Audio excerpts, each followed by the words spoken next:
Olá pessoal, tudo bem?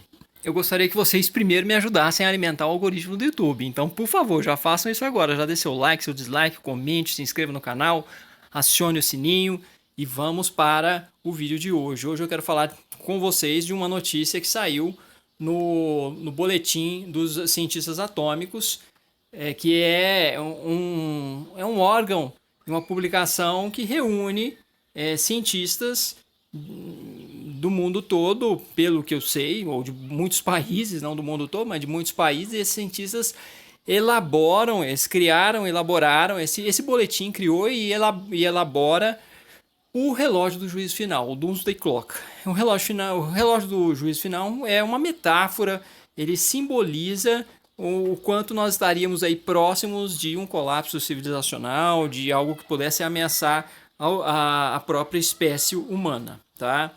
Então, o relógio hoje estaria mais próximo do que nunca. Foi uma publicação do dia 23 de janeiro desse ano, que chegamos a 100 segundos da meia-noite. Esse relógio existe desde o final da década de 40 e passou por Guerra Fria, passou por diversas ameaças para a humanidade. E hoje, 2020, atualmente, ele se encontra mais próximo do que nunca da meia-noite, que seria uma situação apocalíptica, uma situação de colapso civilizacional ou de simplesmente destruição e extinção da humanidade. Eles colocaram o relógio mais perto do que nunca da meia-noite e existem alguns motivos para isso. E aqui eu traduzi pelo Google Tradutor mesmo, está valendo a pena mais do que eu ler em inglês e tentando traduzir instantaneamente para vocês. Então lá está escrito assim, né, já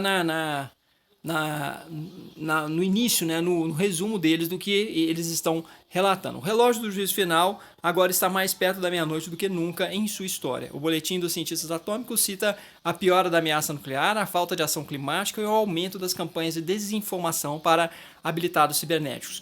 Então as ameaças são basicamente três: a ameaça nuclear, que o Donald Trump, polarização, China, Estados Unidos, Rússia. E a segunda ameaça, a falta de ação climática, as mudanças climáticas, e não está tendo ação para se combater as mudanças climáticas como se deveria. E o terceiro ponto são as fake news. Então, três grandes ameaças hoje para a própria humanidade. E esses cientistas deixaram claro, dia 23 de janeiro, que estamos mais próximos do que nunca. Então não há motivos mesmo para muito otimismo, há motivos para a gente lutar. Mais um otimismo da ação do que um otimismo da ideia, de ficar esperando as coisas caírem do céu. Temos que lutar para ver se a gente consegue amenizar um pouco essas ameaças que estão em curso. O que eu trago para vocês aqui é um outro artigo, que está na revista Nature, uma revista científica muito conceituada e antiga. Ela e a Science são as duas mais conceituadas do mundo. E na parte da Nature Scientific Reports, nós temos aí um relatório de maio desse ano, intitulado Desmatamento e Sustentabilidade da População Mundial, uma análise quantitativa. Esse relatório, vamos para o resumo. Neste artigo, fazemos a análise quantitativa da sustentabilidade do atual crescimento da população em relação da atual população mundial em relação ao processo de desmatamento paralelo, adotando um ponto de vista estatístico.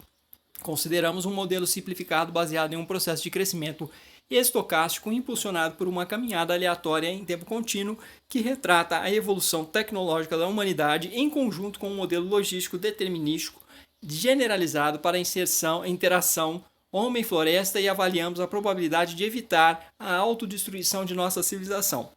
Com base nas taxas atuais de consumo de recursos e na melhor estimativa de crescimento de taxa tecnológica,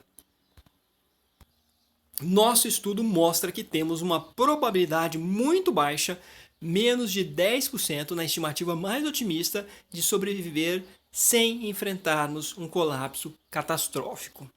Então, isso só para falar da relação, da questão do desmatamento, dos riscos que ele irá impor nos próximos 20 ou 40 anos. É isso que esse estudo deixa claro, que ele irá impor para a humanidade. Então, as perspectivas não são boas. Se continuar do jeito que a coisa está caminhando, se o andar da carruagem continuar do jeito que está, mesmo o desenvolvimento tecnológico do jeito que está, e tudo, esse estudo, por exemplo, já conta com isso. Nós vamos ter tecnologia suficiente para enfrentar o que virá pela frente. Esse estudo já está levando isso em conta. Então, quer dizer, é 10%, né? Então, nós temos uma situação, uma probabilidade muito baixa, menos de 10%, de sobrevivermos sem enfrentarmos um colapso catastrófico. Bom, isso colocado, como que as pessoas se relacionam com esse tipo de informação? Muitas, se não a maioria, negam os fatos. Ah, não, mas a gente vai encontrar uma solução. Como se fosse fácil encontrar uma solução, como se fosse uma solução que a gente teria de encontrar com mudanças climáticas, porque ela vai desencadear e está desencadeando inúmeros problemas. Então não vai ser encontrar uma vacina, não vai ser uma coisa tão simples quanto uma pandemia, que já não é algo simples. Então a coisa não é simples assim. Então muitas pessoas, na minha concepção, estão negando a realidade. Não é simplesmente o fato delas estarem tentando lidar com isso de uma maneira otimista. Eu acho que estão negando, é mecanismo de negação mesmo, mecanismo psicológico de negação da realidade. E outro mecanismo também com tentativa de argumentação. Vai morrer, mas nós vamos morrer um dia mesmo. Meio Bolsonaro o negócio, mas um pouco mais refinado. Algumas pessoas chegam a colocar a coisa de que maneira? Não, todos nós um dia teremos de enfrentar a nossa própria finitude pessoal, logo a finitude da civilização, da humanidade não seria muito diferente, porque você vai ter que enfrentar a sua própria finitude. É muito diferente sim, me perdoem, eu acho que isso aí é mais um mecanismo de negação. Uma coisa é você enfrentar a sua própria finitude e ter uma estrutura que não seja uma estrutura onde a barbárie esteja tomando conta do planeta, onde mil atrocidades, né, milhares de atrocidades, diversas atrocidades vão estar acontecendo, e a pessoa ali, naquele cenário todo, sofrendo, vendo os seus sofrerem, vendo quem ama sofrer, e sofrimentos extremos e desespero, e todos os sofrimentos absurdos relacionados a refugiados, a coisas que são extremamente angustiantes, sofridas e bárbaras para qualquer ser que tenha percepção, qualquer ser que sofre. Então, uma coisa é alguém enfrentar a sua própria finitude, tendo uma família por perto que vai cuidar dessa pessoa em sua finitude, que vai cuidar para que ela não sofra absurdamente nos seus últimos momentos, ou uma estrutura que tenha cuidados paliativos, ou humanização em relação a essa finitude. Enfim, uma coisa é a morte pessoal, outra coisa é a desordem generalizada, a desorganização generalizada e a barbárie generalizada. É muito diferente uma coisa da outra.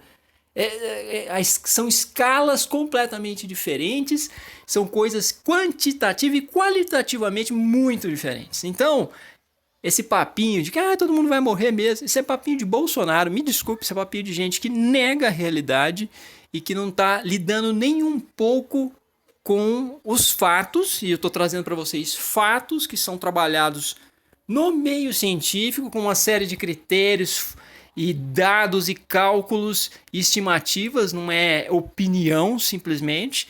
Então, a situação é sim muito alarmante, a situação é grave e temos que continuar lutando, não tem jeito. Lutando para quê? Para tentar fazer com que as mudanças climáticas, pelo menos, que é o que a gente consegue mais estar próximo, sejam mais amenizadas, segundo até as perspectivas diretrizes do painel intergovernamental de mudanças climáticas lá da ONU, que é o IPCC.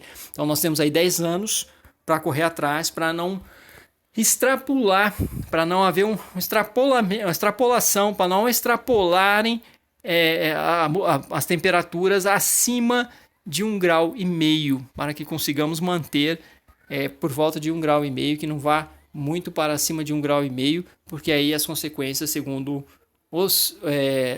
esse painel de cientistas, seriam muito mais drásticas, muito mais catastróficas. É uma das perspectivas, mas nós temos aí 10 anos para mudarmos completamente a matriz energética da civilização, nós temos 10 anos para produzir mudanças imensas em nossos modos de vida e economia e uma série de outros pontos que são necessários para que possamos nos adaptar melhor às mudanças climáticas. Então, só para falar de mudança climática, isso sem falar de outros 2 grandes problemas que de fato a ameaça nuclear e as fake news, a desinformação e como que a mentira e a pós-verdade estão vencendo. Como a mentira está vencendo, como existe uma indústria da mentira, ganharam eleições em alguns países, com uma indústria da mentira no Brasil, nos Estados Unidos.